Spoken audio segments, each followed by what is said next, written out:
Thank you for staying with us on Channels Television. It's time to talk health matters, and I am Yomi Otaibi. Today on the program, we'll be looking into a health concern that has become a public health burden for not just in Nigeria, but around the world. Cancer, when mentioned, sounds like death sentence to anyone affected by the abnormal cell growth. What really is cancer and how can it be controlled or prevented? And we're going to narrow this down to cervical cancer. I have with me in the studio a consultant obstetrics and gynecologist who is also the head of Department of Obstetrics and Gynecology, College of Medicine, University of Lagos. She's currently the zonal coordinator of Nigeria National Cancer Control Program, Southwest. I'm talking about Professor Rose Anolu. Thank you for joining us. Thank you. So we're talking about cancer. You know, when you talk about cancer, a lot of people, oh, not my portion, not what, you know, what is cancer? There's nothing like that for some people. And for some people, it's once they say you have cancer, that's the end of life. So tell us, what is cancer? Cancer, like we said in the introduction, is abnormal growth of cells. Now, the body is made up of many billions of cells, I would say trillions of cells. And these cells are controlled. The growth of these cells are controlled. There are some breaks within the cells that, prevent, sort of shape the way the cells grow. Sometimes, for one reason or the other, these breaks, just stop. And then the cell just starts growing anyhow. It's just like when you have a car and then the brake, fail. Then you see the car going, just anyhow. Just about any direction. Any direction. So that is what cancer is. It's just an abnormal growth. The brakes that, keeps the growth of the cancer in control have, something has happened to them. And, the cells just go haywire. Keeps growing. Yeah, okay, now you mentioned that, this break, you would just stop for one reason or the other. What could that reason be, or what are the risk factors? Well, there are so many risk factors because cancer is not one disease. There are so many, any part, except maybe the nails. You don't have cancer of the nails and cancer of the hair. But cancer affects every part of the body. And the risk factors are different. It's not just all cancers, but we know that, there's basic things like, obesity, lack of physical exercise, lack of physical activity, the type of lifestyle. These are the general risk factors for many cancers. But then when you go into certain cancers, they have their own risk factors. Okay, well, we'll be talking more about cervical cancer, but is there any genetic, factor here? Oh, yeah.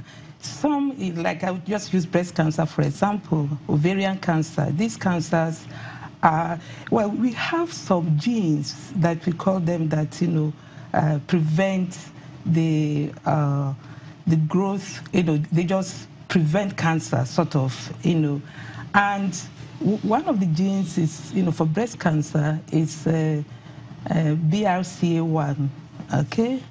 And these genes sort of, they are the anti-cancer, let me put it simply, anti-cancer gene. Sometimes there's mutations, there's changes in this gene so that they can't do their job of preventing the, cancer. So when you have that gene or your relation have that gene, you stand a greater chance of having cancer than somebody that doesn't have the gene. But it doesn't mean that everybody that's had the gene... Because someone's got it in your family, you must get it. It's just that you should, just stay on the alert and ensure that some of the things that could predispose you to having cancer, you take care of them. Exactly. Okay, look, now let's look at the general population. What is cancer like, the burden in Nigeria? I know it's very hard sometimes to get statistics on this. Yes, and that's one of that we talk about, the cancer control. We don't have, the government is doing very well now because we now have, started collecting data. Before there was no data at all, but, collecting data now. So the burden is quite high, but I don't think we've actually known the real incidence or prevalence of this cancer. Because, I mean, take the village, for example. In the villages, somebody dies, and they don't do post-mortem. Nobody knows the cause of death. So what we have, what we see in the newspapers or read on the internet as the incidence of cancer in Nigeria may not be the true incidence. It may be much, much higher because, you know, what we have, many patients don't have the true diagnosis. They die, especially in the villages, you know, where, you know, somebody dies, somebody has a boil on the breast, and they say, oh, he has a boil on the breast. Nobody goes to find out whether it's breast cancer or not. She dies, and that's it. So we really need the data. We need a lot of work, you know, to actually find the true incidence of cancer in Nigeria. But then what I can say now is that, you know, the thing is like an epidemic now. Everybody is talking cancer, and most people have been, in one way or the other, been affected by this disease. It's either you have it or you have a loved one that has, you know, it's not like what it was maybe 20, 30 years ago.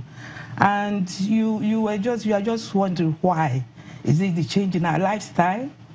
The way we, you know, what we eat now? Are we getting fatter than we, you know? There's so many things. Some people have even mentioned, you know... and then age. Okay. Age. Just before I came in here, I saw, you know, people living up to 90. Age in itself is a risk. It's a factor. It's a risk factor for cancer. I mean, somebody that is in their 60, 70 doesn't have the same risk factor, the same risk of cancer as somebody that is, you know, in their 20s. As you grow older, your risk for cancer increases. That's a fact. And then